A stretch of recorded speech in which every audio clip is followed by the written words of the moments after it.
welcome back to ILM Academy, and today in this video we are doing the inverse proportions okay जो है medium level questions, intermediate level questions जो कि जो easy से थोड़े से टफ होते हैं। हाँ ऑब्वियसली ये हार्ड क्वेश्चंस नहीं है बट ये है बट ये है कि इजी से थोड़े से टफ हैं। ठीक है, तो क्वेश्चन नंबर 5 है आपकी एक्सरसाइज 1C का, जो कि मैं जहाँ से स्टार्ट करवा रहा हूँ। ठीक है, 5, 6 और 7 करवाऊँगा जो कि मीडियम पे हैं, और उसके बाद 8, 9, 10 तो इजी है, 11 भी इजी है, 12 से फिर ऑनवर्ड जो है वो मैं आपको हार्ड क्वेश्चंस में लेके जाऊँगा। तो हम सबसे पहले देख लेते हैं क्वेश्चन नंबर 5 को। ठीक है, जिसके अंदर वो कहता है कि 35 workers are employed to complete a construction projects in 16 days.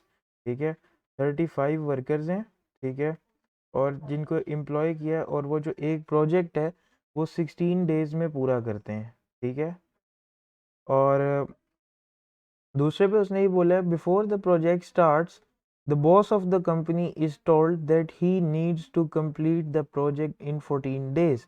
ठीक है, तो जब वो प्रोजेक्ट शुरू हुआ उससे पहले बॉस ने बताया, बॉस ऑफ द कंपनी, उसको बताया गया कि ये प्रोजेक्ट जो है ये 16 के बजाय 14 डेज के अंदर ख़त्म होना चाहिए। ठीक है, assuming that all workers work at the same rate। ठीक है, सारे वर्कर्स सेम रेट पे काम करेंगे। How many more workers does he need to employ in order to complete the project.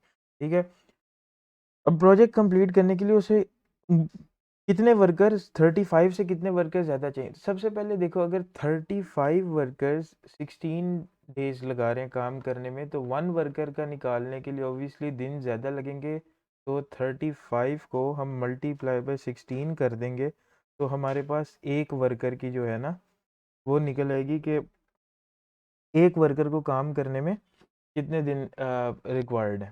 ठीक है, तो 35 मल्टीप्लाई बाय 16 कर लेंगे हम, तो ये हमारे पास आ जाएगा 560। ठीक है, मतलब 560 डेज में एक वर्कर जो है ये इस प्रोजेक्ट को कंप्लीट करेगा, जो कि 35 वर्कर्स मिलके 16 डेज में कर रहे हैं।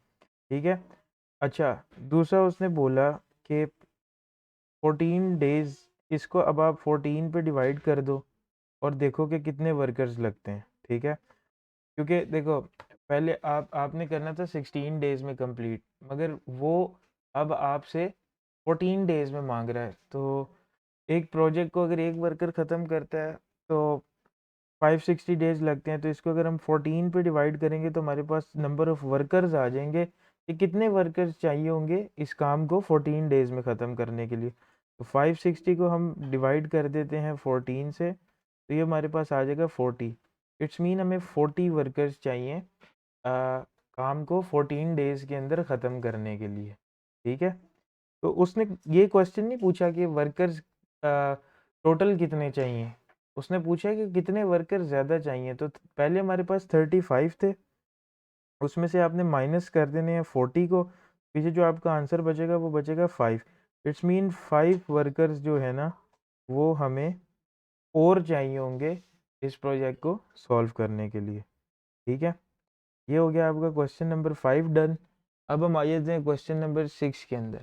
ठीक है, अब क्वेश्चन नंबर 6 के अंदर वो कह रहे हैं कि a consignment of fodder can feed 1260 cattle for 50 days। ठीक है, एक फोडर है जो कैटल कहते हैं जानवरों को। ठीक है, 1260 कैटल जो है वो कितने देर में उसको फीड कर रहा है, 50 डेज के अंदर।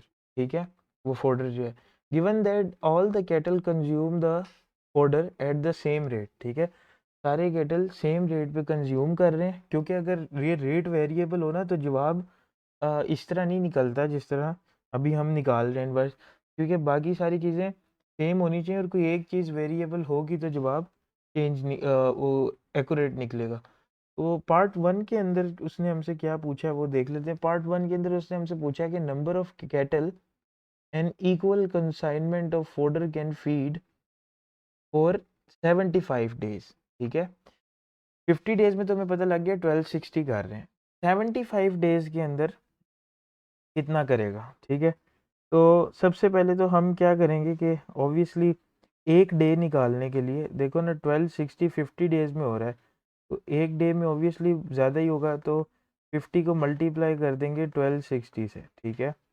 तो अभी इसको हम 1260 से हमने कर दिया मल्टीप्लाई, ये हमारे पास जो आंसर आएगा वो आएगा 50 मल्टीप्लाई बाय 1260।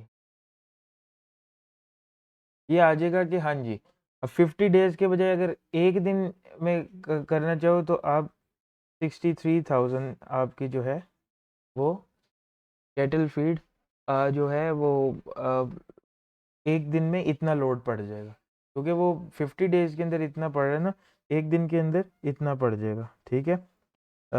तो सबसे पहले तो ये हो गया 1 day needed for cattle to consume the consignment of fodder, ठीक है। उसके बाद ये आपके पास टोटल नंबर आ गए। उसके बाद आपने क्या करना है, अब आपने कितने दिनों की निकालनी है, आपने सबसे पहले उसने पूछा 75 डेज की, तो इसको आपने सिंपली सिर्फ 63,000 जो आपका आंसर आया, इसको 75 डेज से आपने डिवाइड कर देना है और इधर आपके पास आंसर आ जाएगा, ठीक है। कैलकुलेटर ओपन कर लेते हैं, 63,000 डिवाइडेड बाय 75, ठीक है। तो टोटल आपके पास जो आ जाएगा वो आ जाएगा 840। तो पार्ट 1 का आंसर ये हो गया 840, ठीक है। तो मतलब 75 डेज के अंदर 840 होंगे, ठीक है। तो दूसरा पार्ट 2 के अंदर उसने क्या पूछा हमसे, पार्ट 2 के अंदर उसने हमसे पूछा है कि the number of days and equal to the consignment of fodder can last if it was used to feed 1575 cattle. अब उसने नंबर ऑफ कैटल दे दिया 1575 और वो कह रहा है कि इसको कितने दिन लगेंगे वो होने में, फीड होने में, ठीक है। तो देखो अब हमारे पास जब हमने 50,000 को 1260 से मल्टीप्लाई 63,000 था ना, ठीक है। इसको आपने 1575 से डिवाइड कर देना है, वही आंसर आपने उठाना है और इसको आपने 1575 से डिवाइड कर देना है, तो नंबर ऑफ डेज निकल आएंगे कि कितने नंबर ऑफ डेज के अंदर 1575 के जो कैटल है वो फीड होगा, ठीक है।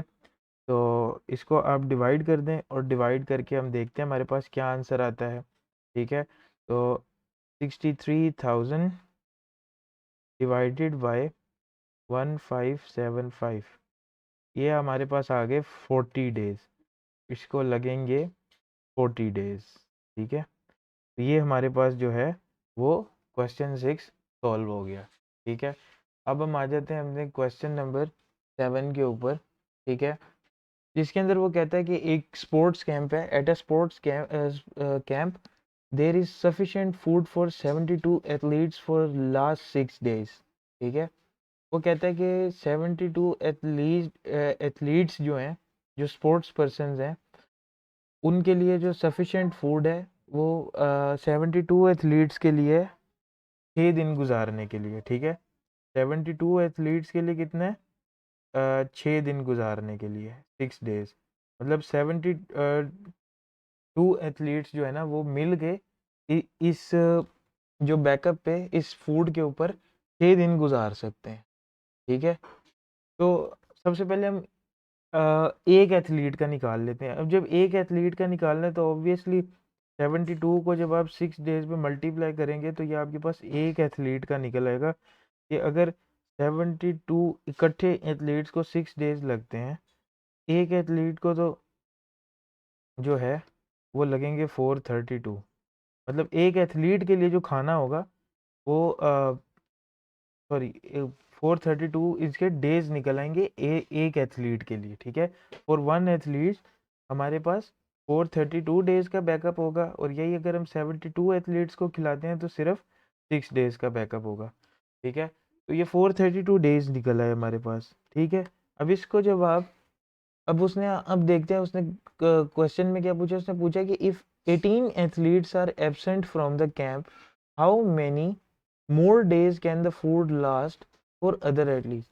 अच्छा देखिए यहाँ पे उसने थोड़ा सा ट्रिक लगाया, उसने ट्रिक ये लगाया कि वो कहता है कि अगर इसके अंदर 18 एथलीट्स कम हो, ठीक है, माइनस हो, ठीक है, तो फिर जो है वो कितने दिन लगेंगे, मतलब टोटल एथलीट्स हमारे पास 72 हैं, ठीक है।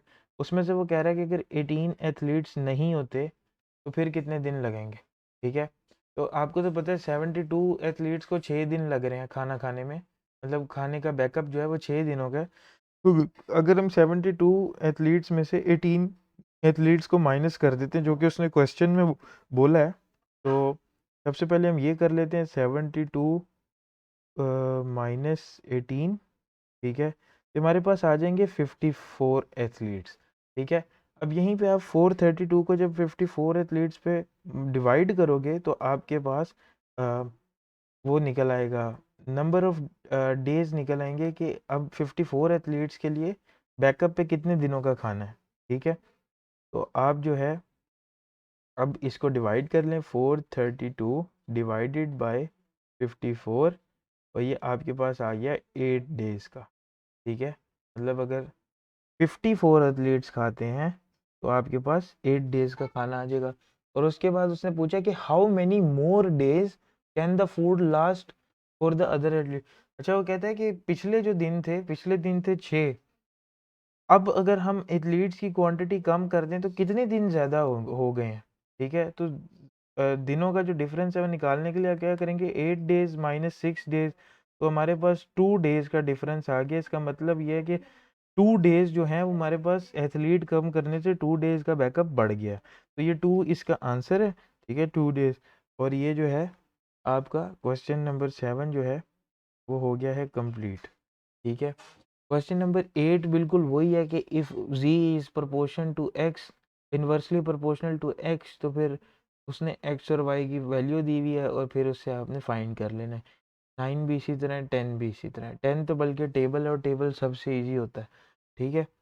तो 11 मैं नहीं करवा रहा, वो भी इजी है। तो ऑनवर्ड हम 12 से स्टार्ट करेंगे अपनी नेक्स्ट वीडियो के अंदर, ठीक है। 12 और उसमें देखेंगे कि इजी कौन सा है, डिफ़िकल्ट मोस्ट डिफ़िकल्ट करवाऊँगा, ठीक है।